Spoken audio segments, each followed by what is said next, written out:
Hi, everyone. Thank you for joining us for this very exciting edition of Easton Park Talk. We're here with your neighbor, Drake Kemper. Hi, guys. He is a man of many talents and skills, and we're going to talk about all of them today. Drake, thank you so much for being here. Steve has up on the screen right now movies you were in. Mm. So let's start from the beginning. You started as a child star, a child actor. I started as a very loud child in general. Okay. And I think my parents were like, oh, my God, we need to harness this somehow. Okay. Shut up. So they put me into acting classes in Portland, Oregon. And it's a pretty small talent pool there in Portland, Oregon. So when casting directors would visit, you quickly run out of competition. So had to make the move to LA part-time when I was like 13 years old. Oh, no kidding. And then I was flying back and forth to school for 3 years. So I would fly twice a week as a teenager to and from Los Angeles for auditions, etc., until I moved down there full-time when I was around 16. Okay, wait. There's so much to unpack, even just there. So you were born in Oregon, Vancouver, Washington, but it's basically Portland, Oregon. Up there. Yeah. And then your parents thought you were loud, so they put you into talent, like acting talent class. Did you improv as a kid? Like, what does that look like? I would like stand on tables at dinner and try to do stand-up comedy. Like I was just always the entertaining kid, and I don't know how they put up with me, but clearly. Do you have siblings? I have an older brother. Is he the same? No, not at all. So you're like... I was loud enough for both of us. Okay, fair enough. What does he do? He's a developer. Okay, so... Like a house developer. Very cool. I mean, not as cool as flying to LA twice a week to and from. So, okay, tell me all of this. So you're flying from Portland, Oregon area to LA twice a week when you were how old? Like 13, 14, 15, 16. So that's like 7th, 8th, 9th, 10th grade? Yeah. Were you the coolest kid in school? At first, it was really cool, you know? You get like all the cool nicknames. Everyone starts calling you Hollywood and stuff. But like by the time you hit high school, everyone just like forgets about you because like you weren't there anymore. Oh, yeah. You know, like you were gone for the whole summer. Right. So like I quickly had to like basically be friends with the stoners because they were the only ones that would like accept and like, oh, whoa, Drake's back. Oh, cool. We forgot he was gone. Exactly. Instead of that they forgot you were. That's amazing. So what was that like? So did you have, because there's all kinds of documentaries about child stars now and like all kinds of stuff, but like what was your experience? So a Nickelodeon casting director came up to Portland, Oregon named Joey Paul Jensen, and she's a very big casting director. And she casted, some of Disney's biggest shows like Even Stevens, etc. Oh, yeah. And she was casting a show called Ned's Declassified. Mm-hmm. And they wanted to cast me as the role of Ned, the main character. And this is my very first audition ever.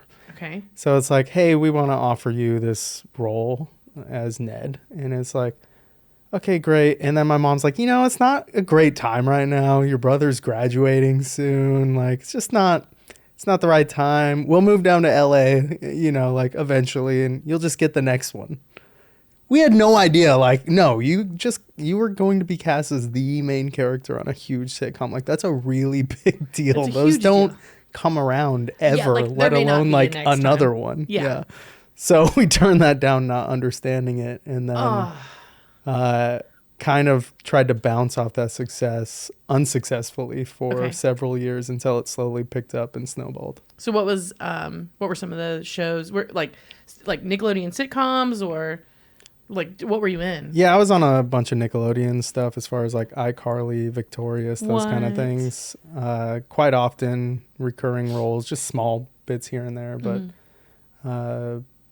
yeah, I was kind of on everything once in a tiny little role, you know, like whether it be like NCIS or iCarly or Entourage or anything like that. You were in Entourage? But like just such a small smidgen of a thing. It wasn't like I was an extra in the background. I have I had speaking lines. I still get residual checks to this day, no matter how small they might be. But Vinny. but I was on, just a lot of things you just probably wouldn't notice. That's really cool. That's like, so what does it look like? Like, okay, so on Entourage, like talk me through what that was like working with those. What is it like? Like, what's the environment? It's always different on different shows because you never know scene wise who you're going to be with. I was a fan of Entourage's show by the time I was on it. Yeah. I mean, I was a young teenager trying to go through puberty. Of course, I was a fan of the show. Sure. So I didn't have any scenes with most of the main characters.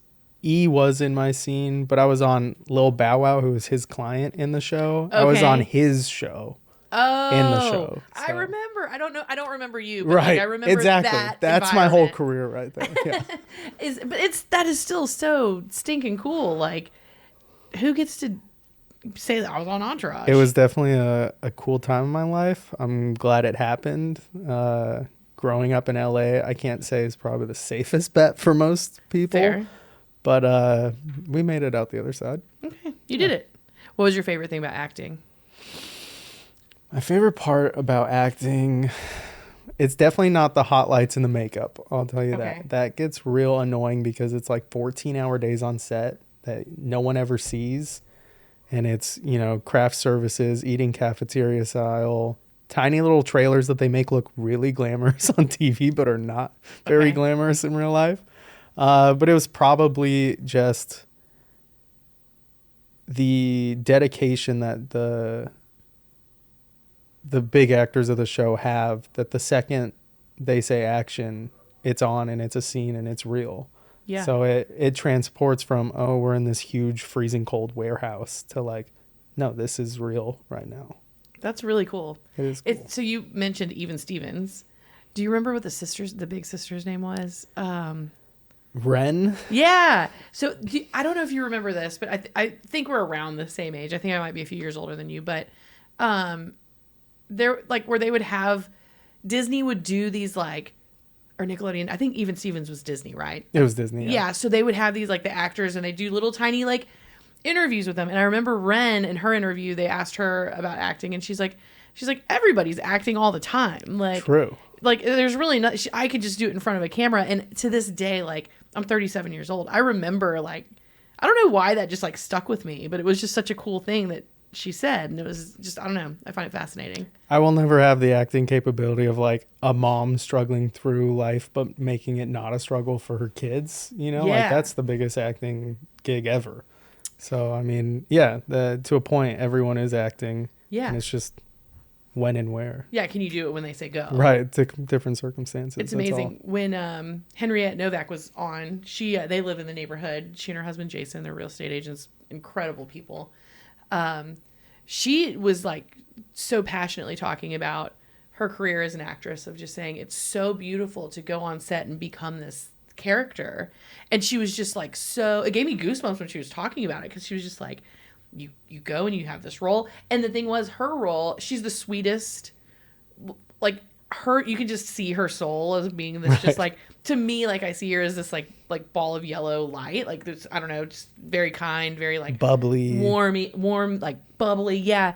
And she played the mean girl for like 700 episodes. And I was like, how did you do that? She's like, people would be like intimidated to interview me outside because she played like this very mean girl on the soap opera, but she is so the opposite of that. And she was like, yeah, you just have to really embody it. And I don't know. It's very cool. And once you get typecast in LA, that's kind of your role, period. Like I got typecast one time as the stoner, and I ended up, I was either school bully or stoner for like, I don't know, 8 years, like. That's so bizarre. Which was actually so ironic because I was one of the only people in LA not smoking weed because I was racing cars and I knew I could be drug tested. So I was the only not stoned stoner in LA. That's awesome. Yeah. Were you like, if you weren't the stoner, like the actual stoner kid, but like, were you like, did you like skateboard? I was a skateboarder. You have that vibe to you. I was a skateboarder. I was actually on the Disney Channel for one of their little segment things called Show Your Stuff. for my Show Your skateboard Stuff. collection. No way. Was so if you want to dig that out of the grave, Steve, can you dig that up? Go ahead and Google that, Mama Jamma. Show Your Stuff. Whoa, you just unlocked wow. And it's kids like you know. Whoa, you just it just all like exploded. That's amazing. So yeah, I was a skateboarder kid. I was definitely, we were an extreme sports family because my dad, skied. We grew up on a mountain. The second day I could walk, actually, my dad took me skiing. Like, I grew up skiing Black Diamond since I was a young kid, Jump right in. Yeah. My brother was a ski instructor for the blind, deaf, and impaired, like disabled, monoski, bi-ski, that whole thing. So like, that's cool. My brother and my dad are very hard to keep up with on the mountain, even if you're really good. So awesome. Me, who skis once every 3 years and just has to go with them, Yeah. Like, do you still my go? legs are fucking dead within. Do you still do like the Black minutes. Diamonds Yeah, if you haven't done it in 3 years? I don't care. Fucking send it. If I'm gonna break myself, I might as well do it. Way up there. Yeah, I'm where not gonna it's do really it hard to tripping come off get a you. curb going to HEB. At least I sense it. Yeah. I met Steve in the mountains. He used to ski 100 days a year. And man, I bet those quads were insane. Put a quarter on it. Yeah. That's pretty crazy. So apparently Show Your Stuff in Nickelodeon, not so much the search terms anymore. Disney. Oh, Disney. Yeah, okay, Disney good. Show. Oh, right. Did you see like the dark 90s or whatever Yeah, that? I'm sure that you're gonna find a lot of Show Your Genitals. Dan Schneider, who I worked for several times. Oh yeah, so you did? I did. Yeah. Are you okay? He was. Yeah, I'm fine. Okay. He was a weird dude, for sure. He would always have someone massaging him. It was strange. That's so weird. Poor Amanda Bynes. Yeah, I think some of that was definitely just mental health and her not pulling herself out when you need to. Oh, for sure. I mean, like, okay, look at Shia LaBeouf, right? Like, Yeah. 3 DUIs, went to jail, but has continuously at least pulled himself back out to a point of being normal again. Yeah. To where you can at least still act and get back into another movie and continue to have a paycheck. You might have some exes that don't like you and want to say bad shit, but so do I. So does everybody. Yeah. Yeah. He was even Stevens. Like he was the kid, right? And then he did Transformers. But Holes. Yeah. That was a really good movie. Stanley Yelnats. Yeah, that was a good one. Yeah, he's an incredible artist. Like just very talented. And you're right, he did do a great job of like pulling himself out of that, getting his shit together. Like it can't be easy. Or like Justin Bieber, same thing. Like, oh God, here This it is. is it. Except that's not me. I tried to find you. I swear. Skateboards. It's there. It's number 5 on the list. Yeah. That's you. Here's Okay, we me. got to watch this whole thing real quick. Show yours. I remember you on Disney shows now. That actually wasn't my room. No? Yeah, that was my parents' room in an apartment we were staying in. That Oh, in Disney LA? came over and transformed into looking like my room just for this shoot. And I have hair extensions in. No way. Because the hair lady, you can actually see them. They go like straight in the I can back. see. Yeah. Yes. The That's so funny. lady who was cutting my hair the day before just totally wasn't paying attention and chopped it off. You're like, I got to be on Show Your Stuff tomorrow, lady. Was the wall actually that orange? Oh, my grandma got so mad at me. Oh, my grandma got so mad at me for telling everyone she got me a broken skateboard. 'Cause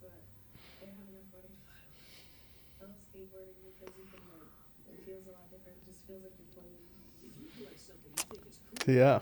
Dang. That was wiped from the internet for like a cool decade, and someone found it on a hard drive somewhere. That is flipping awesome. I remember the chick with the bugs. I do remember the skateboard one. I remember as the snow globe girl. Oh, I vaguely, that just almost hit my brain. Yeah. There's some strange ones. There was. Like we're like, whoa, you collect. That's such a great. That's amazing. Can you find the snow globe one really quick? Because I can almost see it in my mind, but It's probably in that same playlist if you just scroll snow down. globes.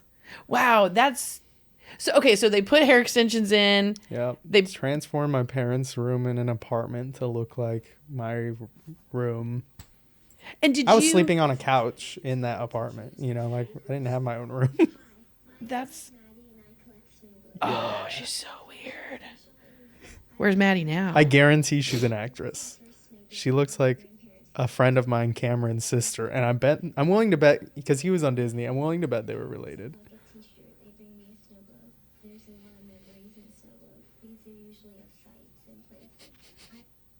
Wow. Yeah. I would say most everything you've ever seen on TV, even if it was reality, is all actors. Oh, for sure. Yeah. Right? Like, she was definitely somewhere. Like, otherwise, you're like, who gives a shit about your snow globes? Like, but it's like, it's some kid that can at least, like, do what they're told on camera in a way that's, like, reasonable. Oh, Maddie, where are you now? What do you think she's doing? You think wouldn't it be badass if she Does had, like... Maddie have an OnlyFans now?